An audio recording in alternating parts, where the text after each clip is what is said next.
eu vou tentar dar uma explicação ligeira sobre os tais crimes que são imputados pelo ministro Alexandre de Moraes ao coronel Cid, aos outros que foram presos e provavelmente também ao ex-presidente Jair Bolsonaro. É importante a gente explicar à luz da lei e do direito, e sempre à luz da Constituição, aquilo que as pessoas não dizem, porque muitos são leigos, inclusive uma grande parte dos jornalistas, além de leigos, muitos deles são semi-analfabetos. Bom, tudo gira em torno do tal cartão de vacinação, que parece que foi falsificado a partir de dados inseridos no sistema de saúde, dados falsos que geram, a quem pesquisa e a quem acessa, informações falsas. Então, quais são os crimes que o ministro Alexandre de Moraes, que não tem competência para cuidar desse caso, mas isso não é novidade, isso é habitual em se tratando dele. E por que ele não tem competência? Porque não tem ninguém com foro privilegiado. A competência do Supremo Tribunal Federal. Em segundo lugar, porque o inquérito que está recebendo esse caso agora é o inquérito às milícias digitais, que não tem absolutamente nada a ver com vacina, com cartão de vacina, com falsificação de cartão de vacina ou com inserção no sistema, na internet, no banco de dados do Ministério da Saúde, dos tais dados falsos. Tem nada a ver isso com o inquérito das milícias digitais. Então, o inquérito não é o próprio. O ministro do Supremo não tem competência, porque o Supremo não é competente, uma vez que não há foro privilegiado neste caso, e, além disso, o caso se torna ainda mais esdrúxulo quando o ministro ele é, ao mesmo tempo, o que acusa, o que processa e o que julga. Por quê? Porque a subprocuradora-geral da República, a doutora Lindora, disse que não era o caso de oferecer denúncia criminal, neste caso, contra o ex-presidente Bolsonaro, por não haver, palavras dela, o mínimo indício de que ele tenha cometido o crime que está sendo apontado. Quais são os crimes que são imputados a esses que foram presos? Prisão preventiva decretada, prisão preventiva incabível, no caso, nos termos da lei, pode processar, mas não o Supremo, que não é um foro competente. Pode processar, mas não no inquérito das milícias. Pode processar, mas não da forma com que se age com decretação de preventiva, no caso em que, pela lei, a preventiva também é descabida.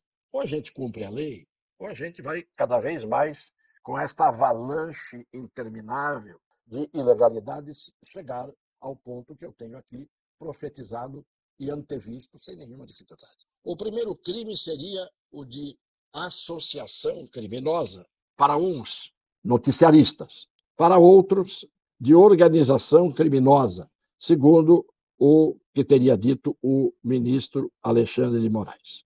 Na notícia está dito: Moraes afirma que os indícios da ocorrência de crimes, especialmente no contexto de possíveis inserções de dados falsos no sistema de informações sobre vacinação, indiciaria, aspas, palavras dele escritas por ele, a efetiva existência de uma organização criminosa articulada com divisão de tarefas e de múltiplos objetivos, tanto no âmbito particular dos investigados, etc, etc. Em primeiro lugar, o crime de organização criminosa não é, admitindo-se que os que querem praticar um determinado crime específico se juntem, precisa ter no mínimo 4, e esses 4 queiram fazer a mesma coisa, praticar um crime indeterminado, não um crime específico. Crimes indeterminados formam uma organização, como se fosse uma sociedade, para que todos eles depois se dediquem, cada um com suas atribuições, suas tarefas. Por exemplo, num assalto, um ou 2 ficam do lado de fora, 3 ou 4 entram armados, um quinto ou sexto furta os automóveis para fuga, um sétimo e oitavo da cobertura ao grupo todo. E isso eles fazem hoje. Amanhã fazem o sequestro. Depois de amanhã praticam o contrabando de armas. De outro dia fazem um tráfico de entorpecentes. Isto é organização criminosa. Organização criminosa é mais do que uma associação criminosa. Organização criminosa, repito, é como se fossem várias pessoas compusessem uma sociedade industrial ou comercial para dedicar-se a esse tipo de atividade lícita, no caso, e no caso da organização criminosa, ilícita. Esse crime não se realiza na descrição feita pelo ministro Alexandre de Moraes, porque não há vários objetivos. Se o objetivo era apenas obter uma carteira, um cartão de vacinação, este era o objetivo. Então, não há uma organização montada para a prática de crimes indeterminados em sequência, com uma atividade, repito, societária. Então, este crime está mal tipificado aqui. Pelo Ministério Público? Não. Pelo próprio julgador, que passa a ser quem preside o inquérito, quem processa e depois quem julga. Já falamos que está errado, ainda mais no tribunal que não é competente, em razão do que a gente já falou aqui. O Supremo tem que julgar os casos de quem tem prerrogativa de função, foro privilegiado. É o presidente da República, são os ministros de Estado, é o presidente da Câmara, são os deputados, os senadores, é o presidente do Senado ou do Congresso. Esses têm foro privilegiado e, portanto, a competência de julgamento é do Supremo. No caso aqui, não há foro privilegiado de ninguém, então não poderia ser o Supremo, muito menos dentro de um inquérito que fica misto e híbrido. O inquérito tem que ser sobre um fato específico e da mesma natureza de outros que possam ser semelhantes ou similares. Cartão de vacina não tem nada a ver com milícia digital. Muito bem. Explicando isso à luz do direito, estou falando à luz do direito, como velho, antigo professor da matéria. Aí vem um segundo crime, que é o crime, vou dar o número dele, do artigo 313-A do Código Penal. O crime do artigo 313-A do Código Penal fala, tem o título, esse é o nome do crime. Do mesmo jeito que o homicídio é nome de um crime, de alguém que mata alguém, esse crime tem o nome de inserção de dados falsos em sistema de informações. Muito bem. O que diz o artigo 313-A? Diz inserir, colocar, introduzir ou facilitar o funcionário autorizado, específico, portanto, para mexer no aparelho de informática, a inserção de dados, inserir a inserção. Já vejo como a lei foi feita muito bem. Né?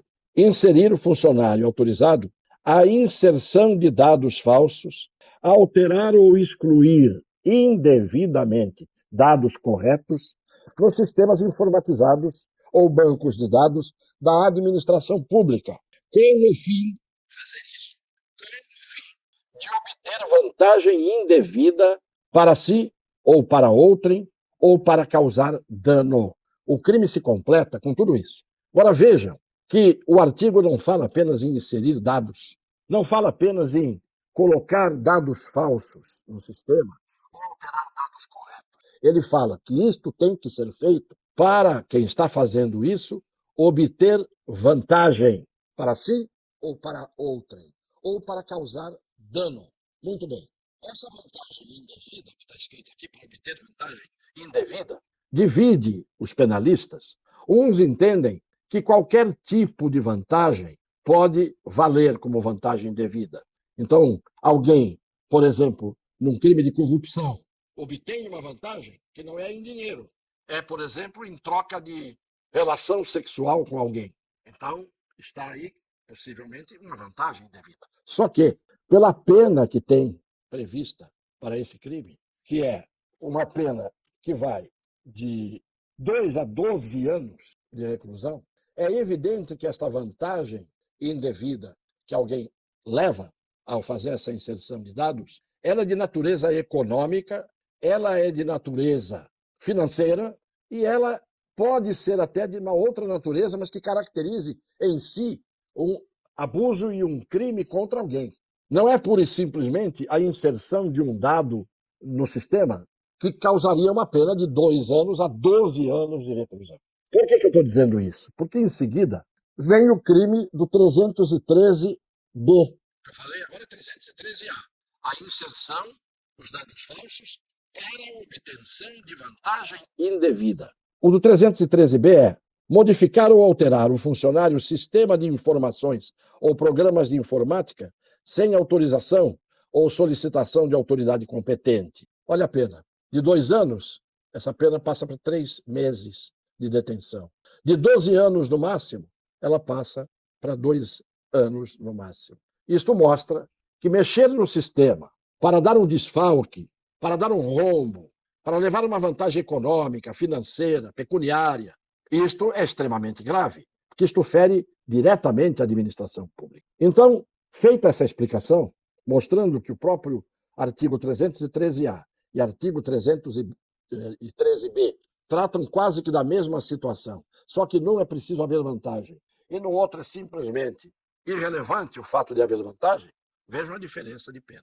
Que é o que mostra que o espírito dessa lei era coibir os rombos contra a administração pública. Então, no caso específico desses cartões de vacina, se o dado foi para o sistema dizendo que alguém foi vacinado, mas não foi vacinado, o que a administração pública perde, qual é o desfalque nos cofres públicos que isso geraria? Eu estou admitindo, em tese, a hipótese de que realmente o tenente-coronel Cid, tudo indica que sim, fez essa inserção de dados falsos e em benefício dele e de familiares, da mulher dele principalmente, que viajou 3 vezes para o exterior, provavelmente com esse cartão falso, e de outros do mesmo grupo. Agora, no caso específico do presidente, do ex-presidente da República, ele pode estar sabendo de tudo? Pode. Ele pode não estar sabendo? Pode. Ninguém tem condição de afirmar categoricamente que ele sabia, ninguém tem condição de afirmar categoricamente que ele não sabia.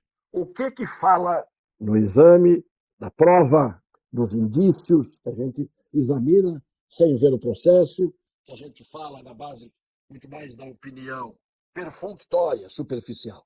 O que fala a favor do ex-presidente? Em primeiro lugar, ele divulgou para os 4 cantos do Brasil e do mundo que nunca se vacinou e nem se vacinaria. Então, só uma pessoa realmente sem nenhum tipo de juízo ou que não estivesse são mentalmente poderia apresentar um cartão de vacina falso se ele disse a todo mundo: não me vacinei e não vou me vacinar. O raciocínio é absolutamente lógico. Segundo, ele não precisava do cartão.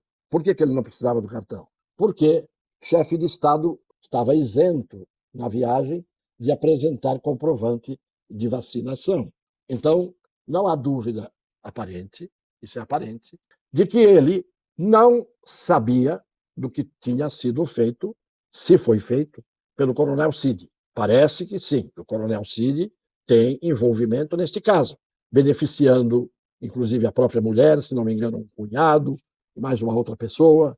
Agora, ele, ex-presidente Bolsonaro, repito, avisou a todo mundo: não me vacinei e não vou me vacinar. Viajou dizendo isso, voltou dizendo isso. Para que ele mandaria fazer um cartão se ele não poderia usá-lo? Porque no momento em que ele exibisse pelo sistema que ele estava no sistema constando como vacinado, viria à tona a prova da fraude, viria à tona a prova da falsificação.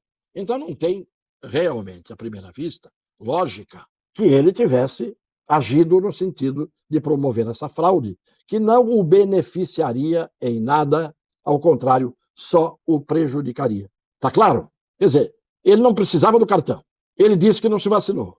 Ele disse que não iria se vacinar. Nunca desmentiu isso. Aí ele vai fazer uma prova de fraude contra ele, colocando no sistema um cartão, um dado de vacinação, que só poderia caracterizar fraude se isto era público. Os dados são públicos no banco em que estavam situados. Então, isto me parece lógico, mas eu não posso afirmar categoricamente que esta lógica que fala a favor do ex-presidente seja absolutamente indiscutível. Não posso dizer. Mas, por estes argumentos que eu estou apresentando, não há dúvida. Na minha cabeça, pelo menos, não há.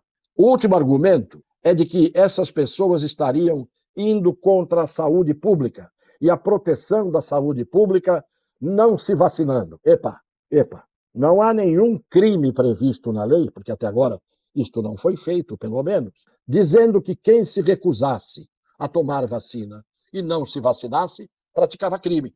Não existe tipificação de crime para quem não quer se vacinar ou não quis se vacinar. Ora, se todos aqueles que não quiseram se vacinar fossem processados e condenados, se tivesse aí um crime tipificado nesse sentido, não tomar vacina é crime, imaginem quantas milhares de pessoas, ou quantos milhares de pessoas estariam, evidentemente, condenadas por não ter tomado vacina.